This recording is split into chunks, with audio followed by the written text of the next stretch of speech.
Hey, good evening, everyone. Welcome to Dom Time with Dom Giordano. Good to be with you tonight. You've heard by now, I'm sure, if you follow the news at all, well, maybe you haven't fully, about the Gosnell trial, the trial of a man alleged to have done horrible things to children, fetuses, women, a whole array of people in Philadelphia. The case, you'd like to say, has made national news, but our guest in studio tonight is one of the reasons why it started to make national news. A couple of things before we start the show tonight and introduce our guest in studio. We reached out to various pro-choice groups, various clinics and other groups that support abortion rights. And for one reason or another, none of them chose to be on the show tonight to give the other side. So if you're a caller, we'll give you the phone number early on, 866-472-8868. We'd like to hear from you after you hear our guests and after we talk about what's been going on at the Gosnell trial. Some of the images that you'll see tonight, we have tried to not bring the most graphic because they're beyond a horror show in my view. Some of the images, though, might be pretty disturbing. Our guest, J.D. Mullane, is a longtime columnist at the Bucks County Courier-Times and Burlington County Times, and he usually wouldn't be in a place like Philadelphia covering the Gosnell trial.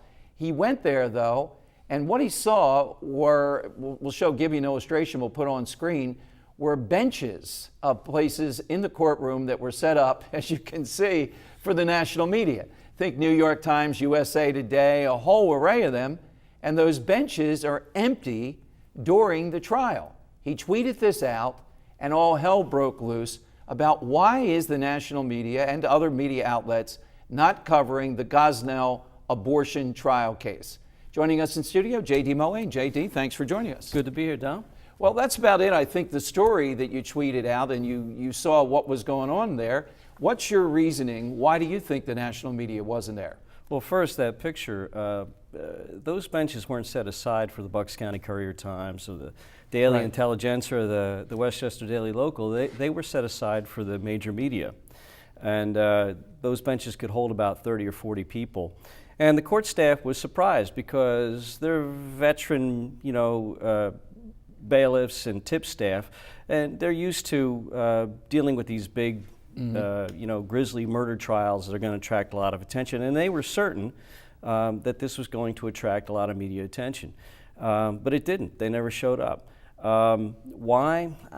I think maybe it's not a shock, Dom, that most national reporters at the elite level are to the left of center on social issues. And I think abortion, to a lot of journalists, is a sacred cow. Well, let's give the other side. The other side says, come on, this is just a local murder case. There's 100 or there's 1,000 of them going on right now across the country.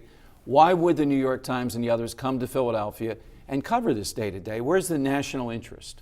Well, they make it national. I mean, they make, Sandra Fluck a household word. The Komen Foundation.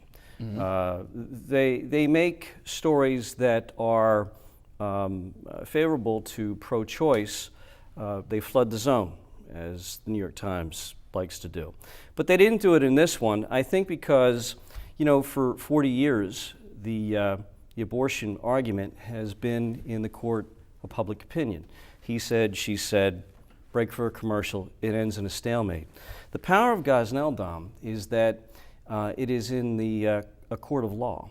And you have prosecutors, defense attorneys, judge, all serious people with their hands full in a capital murder case.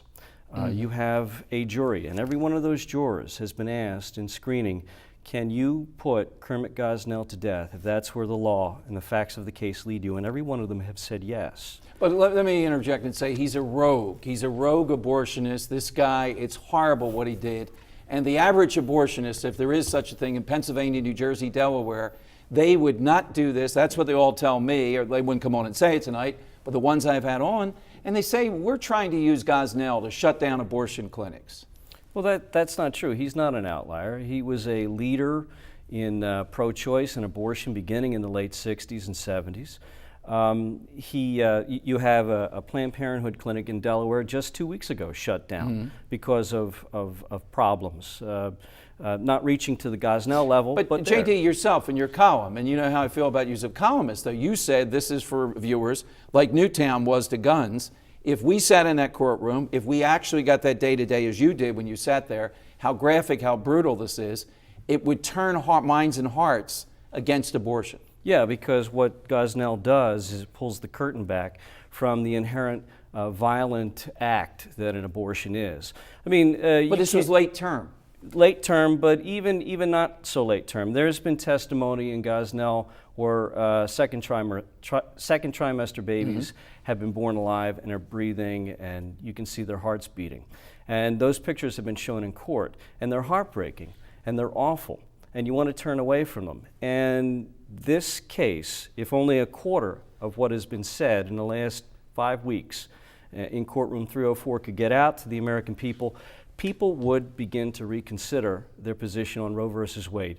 Do we want abortion on demand?